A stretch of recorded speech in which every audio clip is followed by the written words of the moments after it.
စကားပုံလေးတစ်ခုရှိတယ်သင်ကောင်းလျင်တတိမရတော့သင်ကောင်းလျင်ကျွန်တော်ဆိုးတာလားမဆိုးပါလားဒါဆိုရင်သင်ဆိုးရင်သင်ကောင်းမဖြစ်ရင်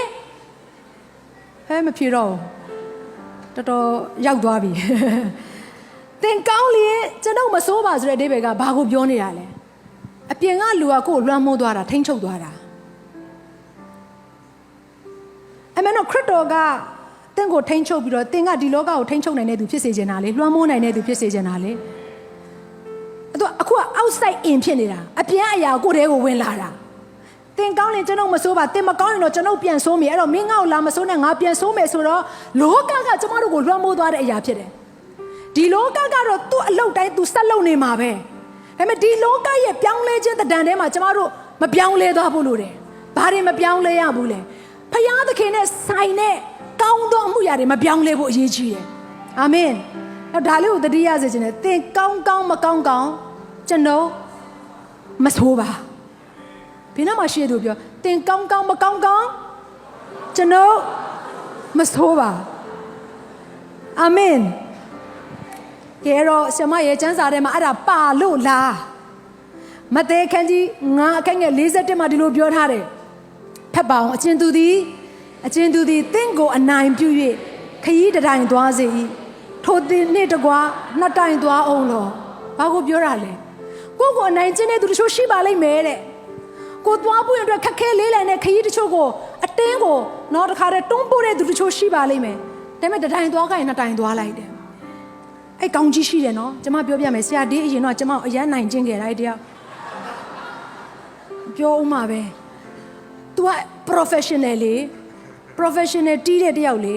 ကျမကဘာဂီတာမှလည်းအရင်တော့မသိဘူးဘာစန်းနေရမှလည်းဘာကော့မှလည်းမသိဘူးအဲ့တော့ तू ကကျမကိုဘာလုပ်လဲဆိုပါစို့ကျမဆိုနိုင်တဲ့ခီးကစီကီးဆိုပါစို့အဲ့ဒီတယောက်ဘာလုပ်လဲသလားဒီတွေ E တွေ F တွေ G တွေအထိဆိုခိုင်းတာကျမမသိဘူးဘာဖြစ်လို့ငါဒါကိုဆိုနိုင်ရဲ့သားနဲ့အခုတစ်ခေါက်မှမရတာလဲစူးစားတယ်ဒီနားလေပြီးအကြောတွေထောင်ကျမမမိသေးတယ်တချင်းတစ်ပုတ်တော်တော်လေးခတ်တယ်အခု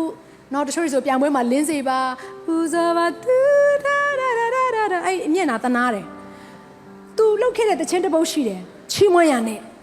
အဲ့ဒီတချင်းကဘလောက်တောင်ခတ်တယ်လဲဆိုလို့ရှိရင်အစပိုင်းကတော်တော်နှိမ့်တယ်နော်အလဲရောက်လာရင်အမြင့်ဆုံး one octave လို့ခေါ်တဲ့လုံးဝစန့်ကျင်ဘက်ဆိုရတဲ့အတန်စင်မျိုးနေရတဲ့ချီးမွမ်းရဒီလိုကြီးဆိုလာပြီးတော့မှ